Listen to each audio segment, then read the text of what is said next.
All right. So here's what we're seeing today, Jason.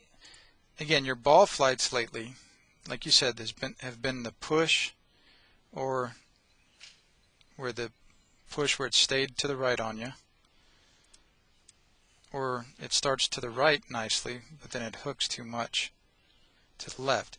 And what we're seeing here, the things you've worked on here the last several weeks, on plane, the hinge is right exactly dead on where we've wanted it. Your head's not going down that much, and then your release looks good, and your right knee has not straightened up a whole lot. Still a lot better than it was. Because all that looks so good on the video, I said the main thing you should do is get your category 2 and 3 caught up with how good it's looking on the video.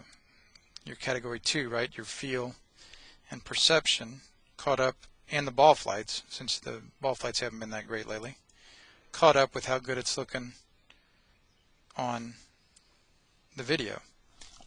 You can do the cameras. Yeah, thanks. So this one on the right was this first swing where you were actually trying to keep your wrists real firm through impact.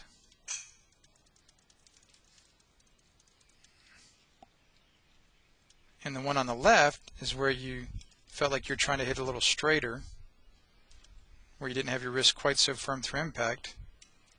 And what I want you to appreciate is they looked about dead on each other on the video. And so after we saw that,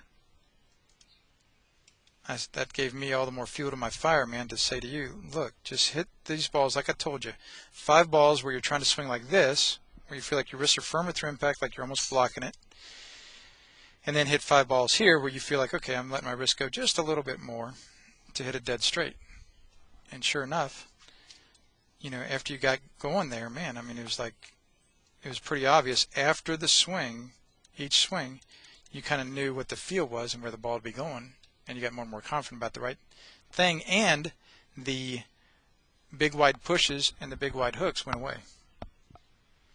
And what I would say to you again is almost always, and so this is a great way to practice, 5 doing one thing, 5 doing the other, just so you hone in on the happy medium there. And almost always, like I told you, and I've noticed on the course the last couple of weeks, the wild ones come because people have too many thoughts in their heads, and then they make these wild swings that are just totally different than they normally hit. And one of the main reasons good players are so good is because their good misses come because they only have 1 or 2 swing thoughts.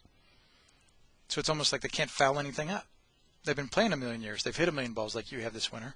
So it's going to pretty much be the same old stuff. If they foul it up, it's going to be off a little bit one way or the other. But when we get these different thoughts is when we get really off kilter with our tempo and our rhythm and our feel. Tempo, commitment, visualization, and feel, the 4 questions, you know, from Golf Psych. So that's when the wild misses come.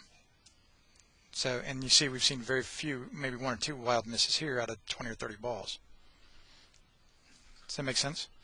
So that's the summary there, man. And again, I think that is great work, Jason. And again, and again, like you said, it was a super great confirmation here to see this on the video tonight, that there was nothing crazy going on the video. That'll help settle my mind. Yeah, and like I've told you before, you want to learn what you're doing right in your lessons with me, not just what you're doing wrong. And so we learned a lot from the video tonight about what you're doing right. Yeah, all right. Any other questions or thoughts there, man? No, just keep at it and keep